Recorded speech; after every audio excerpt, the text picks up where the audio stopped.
iOS 27 isn't just a regular software update. It is a flat-out admission of guilt from Cupertino. For years, we have been dealing with a fragmented mess of features piled on top of each other, terrible battery drain, and let's be honest, a completely useless voice assistant. But the leaks we are seeing today point to Apple finally hitting the reset button. They're tearing the whole thing down to the studs to fix the core experience. And hidden right in the middle of this massive cleanup is the literal foundation for Apple's very first foldable iPhone. Honestly, I'll believe the foldable hype when I actually see it in my hands. But the supply chain data is getting impossible to ignore. We're looking at a snow leopard moment for the iPhone, a massive stabilization update that completely changes the trajectory of the Apple ecosystem. Let's rewind for a second. If you remember the Mac OS snow leopard days, Apple didn't give us flashy new apps or crazy redesigns. They just made the Mac incredibly fast, completely stable, and incredibly reliable. Mark Gurman has been very vocal recently that iOS 27 is taking that exact same approach. We're talking about deep, fundamental fixes to the liquid glass design language introduced last year. They are finally addressing the transparency issues and readability complaints that absolutely plagued the previous version. You might think bug fixes sound boring, but when your daily driver isn't experiencing random thermal throttling or UI stutters because of spaghetti code, you're going to notice. They're cleaning up the background processes to squeeze every last drop of efficiency out of those incredibly expensive chips. But while they are tightening the screws on the back end, they are completely blowing up Siri. Let's be real here.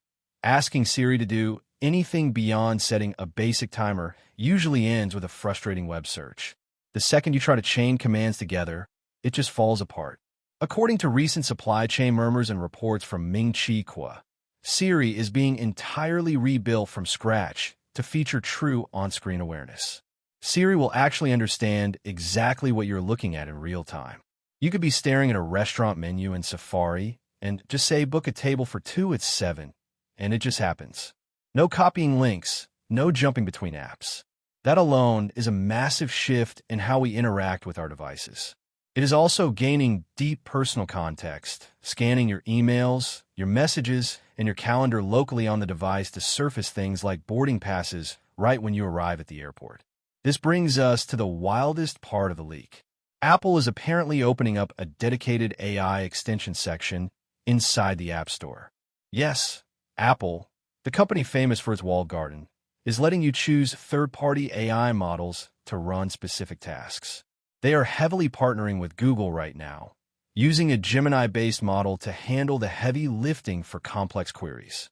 I have to ask, are you actually comfortable with Google AI deep inside your iPhone?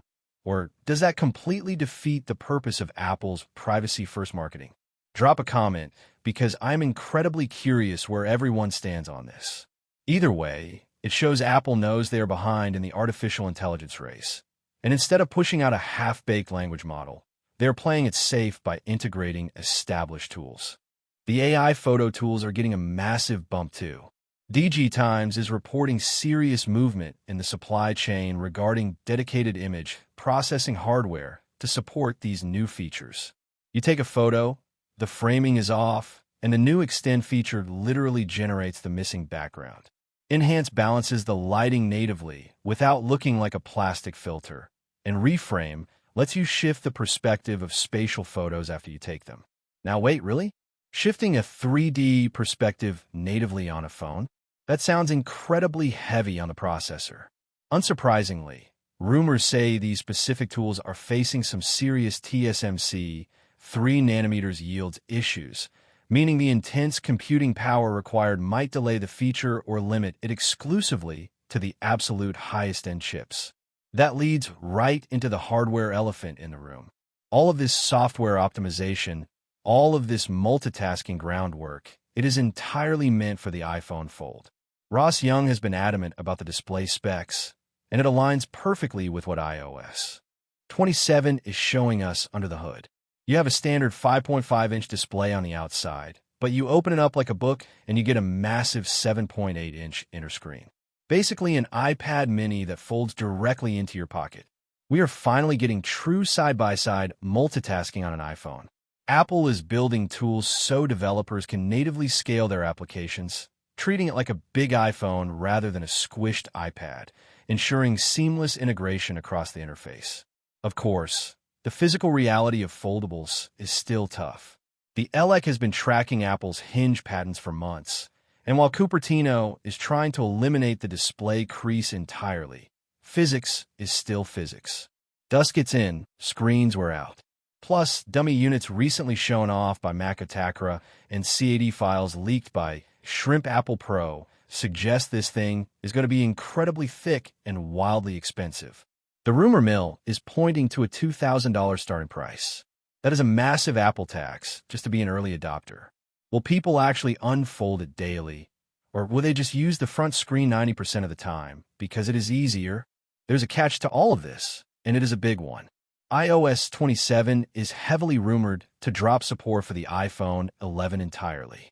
But worse than that, the actual cool features, the rebuilt Siri, the advanced AI extensions, the photo generation, they're going to be locked strictly behind the iPhone 15 Pro and whatever comes next.